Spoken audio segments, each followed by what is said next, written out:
Continuamos con Así estamos.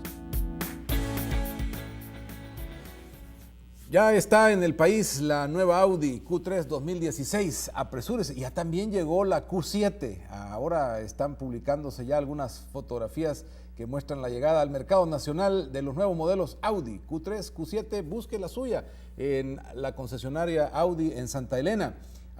Es eficiencia, es seguridad, es tecnología alemana, hasta 58 kilómetros por galón, turbo súper eficiente. Y si lo que usted está buscando es proteger sus muebles de sala en la terraza o quiere simplemente mejorar los ambientes, ahí está Decoralón, que tiene soluciones comerciales, residenciales e industriales. Puede cubrir cualquier cosa y de la mejor manera con el mejor material. Hay canopies, hay cortinas, hay estas que se llaman velas ténsiles, están estos canopies o estas sombras con logo. Pueden prácticamente hacer todo lo que usted necesita para su terraza, para proteger de la lluvia, del sol, sus muebles, o proteger áreas o cerrar áreas importantes también. Llame a los expertos de Decoralón, tienen de todo para poderle satisfacer en su necesidad. Decoralón.com para más información o 2524-6500. Está con nosotros el doctor Zanoni Yada, neurocirujano, un hombre que le dedica mucho tiempo a la medicina. Es su segundo amor, dice en el libro, ¿no? Sí. Sí. Para poder comprender, pero en medio de eso tiene tiempo para escribir, tiene tiempo para reflexionar sobre cosas de la realidad nacional, situar entre sus pacientes y su relación con la vida, tomar de ahí y escribir. Y luego la poesía. A ver, doctor, ¿de dónde nacen todas estas inquietudes? Bueno, mira, en cualquier profesión, en cualquier situación que estemos, nosotros no dejamos de ser un ser humano. Y como tal, siempre las situaciones que vivimos, indiferentemente de nuestro profesionalismo, nos impactan como persona. Y a veces el hecho de escribirlas transforman ese dolor que sentimos en determinado momento, esa frustración que nos lleva y nos da una pausa para seguir caminando, porque realmente hay que tratar de estar sanos en un mundo enfermo. Tenemos que poner muchas barreras para que el ambiente en general no nos enferme, y eso es muy difícil. En tu trabajo, en la escuela, en la calle, siempre hay agentes nocivos que transforman tu vida diaria en algo malo, que te estimulan malos sentimientos, que te estimulan ese personaje nocivo que llevas en tu interior, porque todos tenemos malos sentimientos, egoísmo, pero a la vez tenemos buenos, indiferentemente de la persona que tú estés viendo. Entonces, este tipo de enamoramiento que yo he tenido con la literatura me ayuda a sobrellevar estas situaciones difíciles. Cada caso, cada paciente, cada situación me envuelve mucho y me aleja del aspecto familiar, de la poesía, de las distracciones, y finalmente llegas a un momento en que estás muy saturado, muy tenso, y este tipo de actividades me ha llegado no solo llegar a mí mismo y tener paz en determinados momentos, sino llegar a mucha gente que jamás hubiera podido llegar en un consultorio y en una sala o un quirófano. ¿Qué hay del nombre del libro, doctor? Bueno, mira, el libro es lo que soy, ¿Sí? ¿verdad? Mi vida es un bisturí, soy un cirujano, trabajo diariamente en accidentes, traumas craneoencefálicos, tumores cerebrales que tengo que operar, columnas.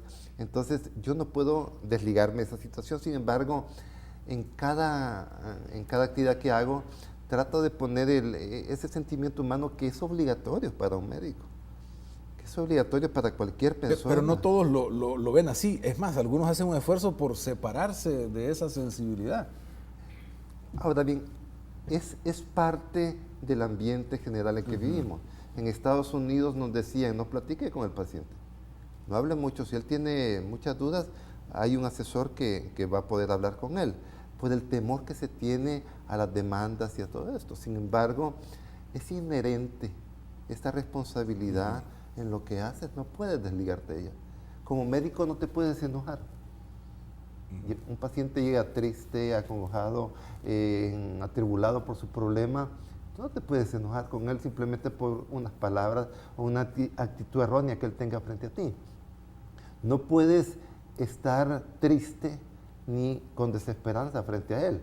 ¿Por qué? Porque tu obligación es motivarlo. ¿Hay que tener alma de poeta para eso? ¿O de verdad se puede cultivar? ¿Ah? Yo creo que hay que tener una conciencia de lo que haces. Por ejemplo, yo admiro y me gustó mucho que me invitaras a tu programa. Tu programa es de los programas más vistos en los aspectos informativos, ¿verdad? Sobre todo con los que se está viviendo, la violencia. Es una orientación muy franca, pero tienes la Biblia. Y eso es admirable. ¿Por qué? Porque tocar la Biblia en programas como este a muchos les da temor. Si les dio temor aprobar un decreto para que fuera leída en las escuelas, cuando tú sabes lo que leen los niños, a veces tonterías, a veces cosas muy nocivas, y tú lo incluyes en tu programa. Eso es tener valor y tener una responsabilidad frente a lo que tú haces. Y ahora el que me hayas invitado a mí, realmente me agrada estar acá, porque también yo con esto tengo una contribución a la paz en el país. Esta es mi contribución. Cuando tú lees el libro, esto te genera un estado de tranquilidad y un estado de paz, y sobre todo lo que nos hace falta en el país. En el país no nos falta educación, no nos falta amor. ¿Sabes? Tenemos la mayor cantidad de universidades por metro cuadrado que en Latinoamérica.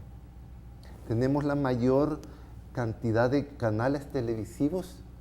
Hay más que en Francia, el doble que en Francia. En Francia solo teníamos 6 nacionales. Y sin embargo, tú ves que hay violencia, agresividad. Entonces, ¿qué nos falta en este país? Respeto. Respeto. Cuando nosotros aprendamos a respetar a las personas, a respetar las opiniones, a respetar la intimidad de otra gente, a respetar los sentimientos, se acabó todo. Ya va sacando alma de político también, ¿no? No creo. Mira, no, es que usted en el libro dice, todos tenemos de médico, poeta y loco un poco, y de político, y podemos yo creo sumar que de lo todo. que falta ese refrán. Todos queremos y amamos El Salvador. Los que nos hemos podido quedar en otro país y estamos aquí es porque lo queremos. Tenemos unas raíces muy, muy profundas en este país y jamás lo dejaríamos a menos que nos saquen, que no es improbable. Pero tenemos un compromiso real con nuestro país. Entonces, ¿qué pasa? Todo lo que hacemos acá va dirigido a lo que no sabes hacer. Todos somos políticos, todos somos abogados, pero tu trabajo lo haces mal. Entonces, yo pienso, por eso en algún momento hacer este libro me desligó un poco de mi filosofía. Alguien me decía, mira, tú puedes poner un negocio. Mis parientes eran todos con almacenes, entonces mi abuelo me decía, mira hijo, no, la medicina no te va a dar dinero, es el negocio, pero finalmente te gusta y lo haces. Hay un compromiso real con eso. Cuando tú comienzas a hacer lo que haces y lo haces bien, un zapatero, ¿verdad? Un albañil, cada uno comprometido con lo que hace, este país estaría funcionando de mil maravillas. Pero no, nos involucramos en situaciones que no tenemos que hacer. Es por eso que este libro va para todos, para esa gente. Si tú ves, habla de violencia. Habla el libro tiene sus reflexiones de la vida diaria, ¿no? Claro, claro. De las que escribe en el periódico. Sí, sí, exacto. Y gracias al impulso de los medios, de ustedes, a veces he estado obligado a desligarme una tarde. ¿Cómo fue ese proceso? ¿Habló a la prensa o cómo realmente termina el neurocirujano escribiendo en la prensa? Uno de los periodistas de la prensa gráfica llegó y necesitaba un artículo sobre un tema, derrame cerebral creo que era. Entonces me dijo que lo escribiera. Y lo escribí, y en ese contexto me di cuenta de lo difícil que es escribir de una manera que te entienda toda la gente. Hice un artículo que a mi juicio fue muy bonito, y se lo enseñé a mi esposa. Mi esposa me dijo, está bonito, pero no lo entiendo mucho. Entonces, logré cambiar mucho de mi manera de escribir, y gracias a estos artículos gracias a este artículo, comencé a hacer otros, siempre ligados al problema médico, y salieron 5, 10, imagínate, del 2006, que fue mi primer artículo en la prensa gráfica hasta esta altura. Nunca pensé que iba a involucrarme en alrededor de, qué sé yo, 30, 40, 50 artículos que tengo publicados. Y finalmente, de los más reflexivos, llegaron aquí, al libro.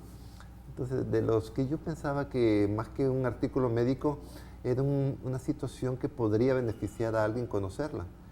Y nos hacía pensar también como médicos de nuestras limitaciones, de lo que podemos, al alcance que podemos llegar a tener como ser humano, involucrarnos en nuestra vida.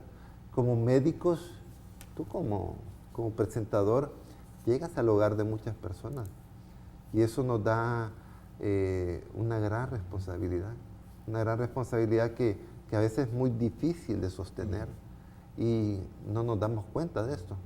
Entonces, el libro viene a conjugar todo esto, incluso poesías que yo hice en 1985 para unos Juegos Florales del Ministerio de Educación, para darle un poquito de diferente, también para hacerlo un poco más agradable, y también los relatos, que algunos son muy tristes, pero la vida en general no es un lugar de rosas, es bien duro.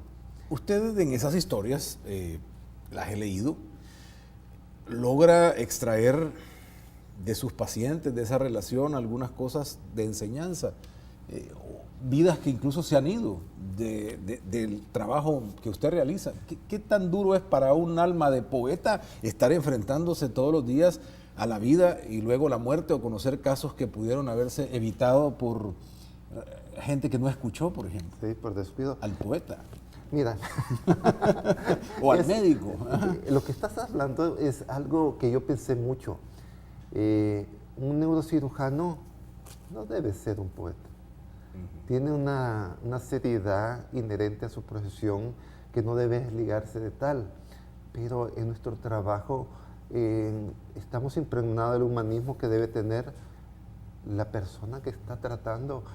Un ingeniero puede quebrarse un puente, lógicamente va a tener sus consecuencias. Una secretaria puede alterar un escrito y reponerlo.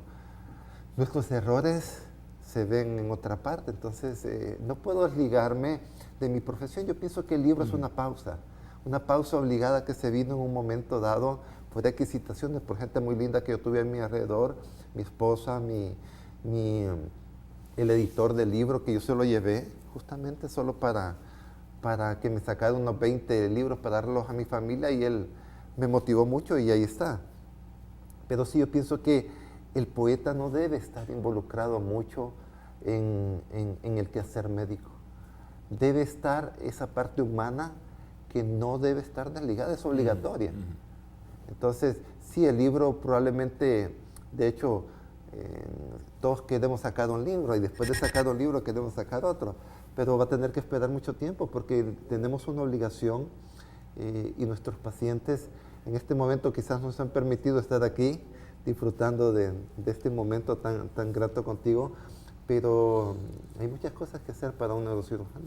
Yo creo que al menos yo no soy un hombre que puede hacer dos cosas a la vez. Me es bien difícil. Incluso hacer solo una me cuesta mucho. Entonces, sí, pero Dios me ha permitido llegar acá, llegar a este momento. ¿A qué hora se escribe?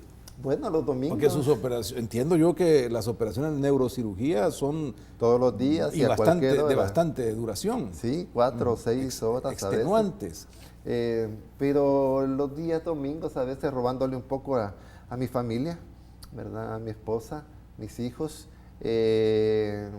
Una tarde, una mañana, escribimos a veces a lo que se nos ocurre en el carro, y poco a poco vamos armando ese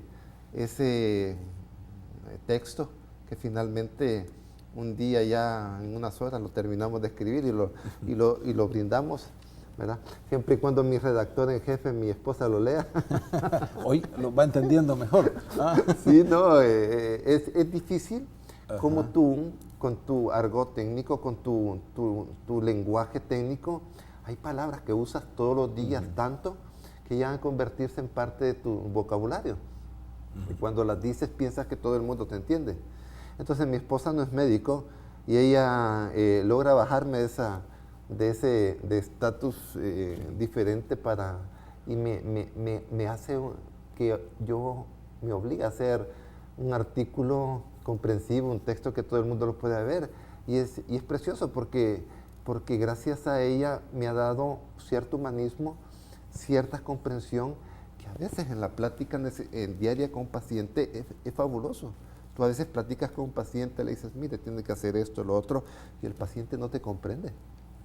Y no tienes el tacto para saber eso. El paciente se va, tal vez con el mejor tratamiento del mundo, pero sin saber realmente los pros, los contras, lo que tiene que hacer, lo que no debe de hacer. Vamos a hacer una pausa, doctor, y seguimos platicando. Está con nosotros el doctor Zanoni Yada, quien de la neurocirugía dice, voy a dar un paso como poeta, como escritor, y nos ha entregado este libro, Bisturí con alma de poeta, que tiene mucho para enseñarnos, y enseñarnos, como dice su libro, que la vida es corta y a veces hay que saberla aprovechar y disfrutar. Y viniendo de alguien que constantemente está viendo esos casos, vale la pena reflexionarlo. Enseguida volvemos.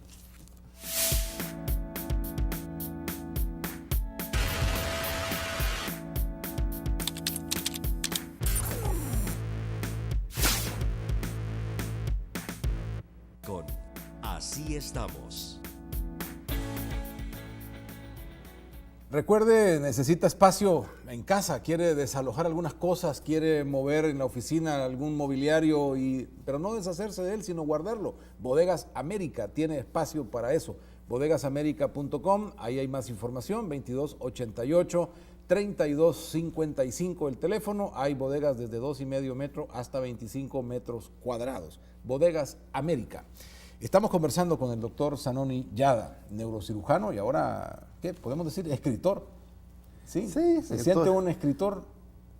¿O qué hay que tener para sentirse escritor? Mucho. Es un libro, ¿no? Mucho, no, yo pienso de que para ser escritor, para ser poeta, es algo que yo respeto mucho.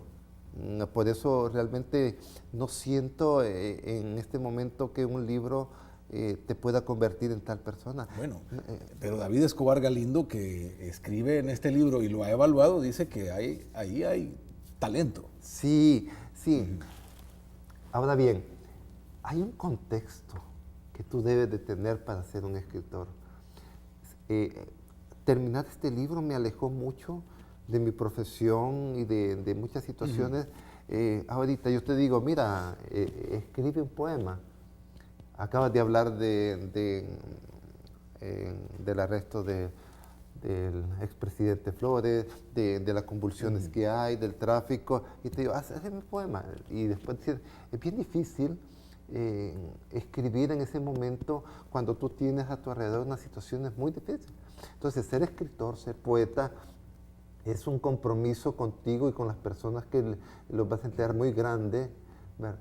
Porque te dedica no solo un tiempo. Yo pienso que un gran neurocirujano, el mejor del mundo, se puede hacer.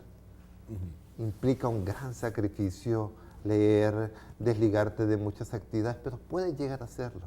Implica convicción, implica fuerza, implica dedicación, y lo puedes hacer. Pero para ser un gran escritor, un gran poeta, es bien difícil. Necesitas un sentimiento, necesitas leer, necesitas involucrarte, necesitas despojarte de muchas situaciones en tu vida que te puedan perjudicar. Entonces, mi homenaje a los poetas y ojalá en este país hubieran más eventos que motivaran ese tipo de situaciones. El que tiene un libro en su mano deja de tener una pistola, deja de tener un arma. Cualquiera. Tú le entregas un libro agradable a alguien que está en las pandillas, a alguien que está frustrado, triste, le cambia su vida. Entonces, parece utópico, pero yo pienso que la educación, el fomentar estas situaciones, debería de ser obligatorio en este país. Tenemos en un periodo de 2 kilómetros cuadrados alrededor de 7 centros comerciales. ¿Cuántos parques tienes tú para ir a caminar un rato? No los tienes, ¿verdad? Tenemos una gran cantidad, alrededor de 15 programas de informativos, de los cuales el tuyo es uno de los mejores y más respetados. Pero ¿cuántos programas, cuántos invitan a un poeta, a un escritor, para que lo vea la gente y transmita ese sentimiento que no es violento? Entonces, es bien difícil. ¿Por qué? Porque en este país todos somos violentos. Y eso es un punto importante. Arriesgar esfuerzo en algo que por el momento parece que a nadie le importa. Hablo de leer, hablo de tener libros, leer poesía, por ejemplo. Se ha perdido mucho. Hablando de la juventud. Claro, se ha perdido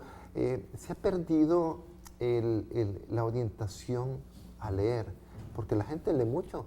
Si tú ves los WhatsApp y las redes están llenas de poemas, de momentos, pero la gente ve mucho, pero orienta mal esa situación. Yo pienso de que la literatura es un compromiso bien grande que se debe tener.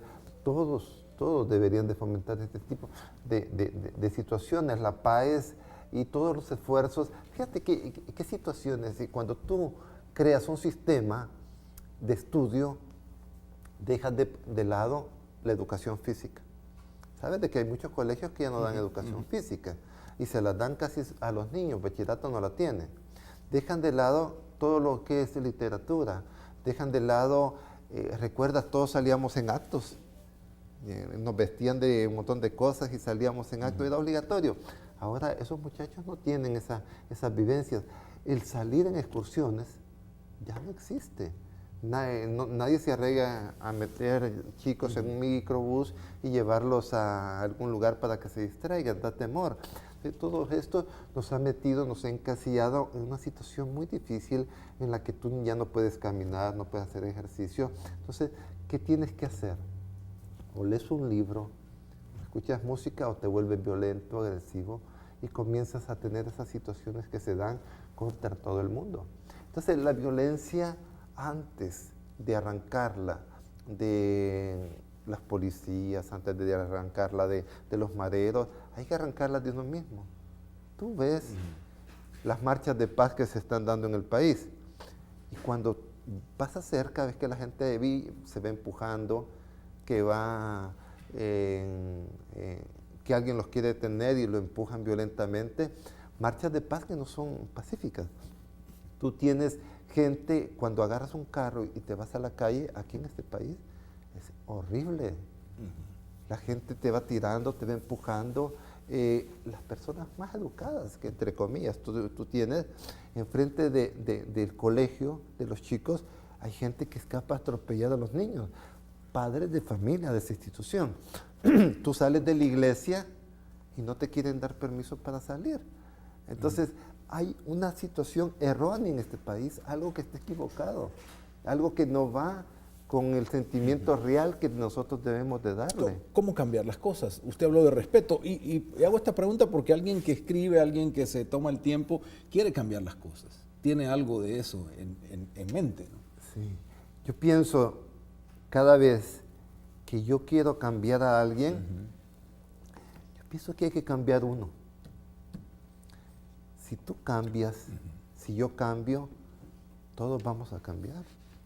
Ah, qué bonito se oye bien poético, pero es cierto. Tú dices, no, que ahorita es un corrupto, un tipo acá, y vienes y tú vas a hacer a tu trabajo lo mismo. Entonces dice, hay un señor que te acaba de decir, mira, si no hubiera sido el presidente Flores, hubiera sido otro. Es cierto, siempre hay una piedra, una pistola, aunque no la tengas, siempre vas a encontrar, si tienes un alma violenta, siempre vas a encontrar un garrote con que darle a alguien. Entonces, ¿qué hay que cambiar? Uno. El Salvador tiene que convertirse, pero convirtiéndonos individualmente poco a poco. Todos aquí hablamos, y hablamos, y hablamos, y ninguno cambiamos. Esa es la situación. Entonces, yo trato de cambiar cuando quiero decirle algo a otra persona o cuando quiero en el carro, mi esposa a la par, mira, a pesar de que ella tiene una paciencia, pobrecita, nos sacan gente que de verdad anda en el carro y no sabe que es un asesino en su carro. El que anda en un carro manejándolo ebrio, violentamente, es peor que alguien con un arma en la mano. Porque tú lo ves, alguien con un arma en la mano y sales corriendo. Alguien que ve un carro que puede matar a una familia, a una persona y lo logra. Y somos inconscientes y tal vez yo, tú, todos somos uno de estos. Y queremos que El Salvador sea pacífico, violento. Entonces, que no sea violento y no haces nada individualmente por lograrlo. Por callarte la boca cuando alguien te dice idiota, tonto. Ya, no te callas, tú le respondes. Y no solo con palabras oeces, sino que con un arma, con un carro. Entonces, este es mi contribución a la paz del país. Yo pienso que todos debemos de tratar, y sobre todo en mi trabajo. Nunca he querido hacerme negocios o empresas, porque yo hago bien mi trabajo, trato de hacerlo bien. Entonces es un compromiso que cada uno debe tener y cambiar uno. Uno nace malo, nace egoísta. Tú ves los niños, los juntas y se están jalando el pelo, pero poco a poco ese diamante que llevas dentro se va moldeando. Pero hay que cortarlo para poco a poco y durante mucho tiempo para hacerlo. Y la última pregunta, de cajón, como dicen en mi profesión, ¿no? la de siempre, en estos casos. ¿Cómo motivar a otros que están pensando, quiero hacer un libro, pero no empiezan, no arrancan? Yo pienso que humildemente yo lo he hecho, ¿verdad? Hay mucha gente que me respeta como médico y piensa que yo no juego fútbol, que no juego... No, soy un gran basquetbolista también. Bueno, en aquellos tiempos que todos podíamos jugar un poco, pero sí en tu compromiso que tienes, realmente, Rafael, le doy gracias a la vida por tener este libro ahorita, que puedo entregarte a ti y a todos, ¿verdad? Es un libro que humildemente tiene 30 años de haberse gestado, es un bebé para mí, ¿verdad? Es algo que yo aprecio mucho, y como todo bebé, aunque sea feos, para ti que eres el padre, es bellísimo. Yo pienso que este libro ya está motivando a mucha gente que cree que está tan ocupada, que cree que es tan importante como para no poderse escribir un momento. Y yo he encontrado colegas, amigos que tienen versos preciosos escritos, todos tienen en su interior un poeta que no sale, y que ahorita que han visto que alguien lo ha hecho, que tiene mucho trabajo, lo puede hacer. Yo creo que no somos tan imprescindibles ni tan importantes como para no hacer un libro. Y este es un gesto de humildad que lo debemos de tener todos, para saber que seamos lo que seamos, no somos nada más que hijos de Dios, y tenemos que brindar lo que tengamos dentro y tratar con un grano de arena, con cualquier cosa, con hablarle bien a una persona y sonreírle. Yo creo que estamos contribuyendo a eso. Entonces yo pienso que este libro va a motivar a gente que no cree que puede hacer algo, a hacerlo. Si yo lo hice, que soy una persona ignorante, que soy una persona que no tiene un bagaje literario importante, lo ha logrado. Hay gente que sí lo tiene, y yo espero de que El Salvador descubra todos esos talentos que están muy ocultos. Doctor, muchísimas gracias. Escritor, Gracias. Poeta.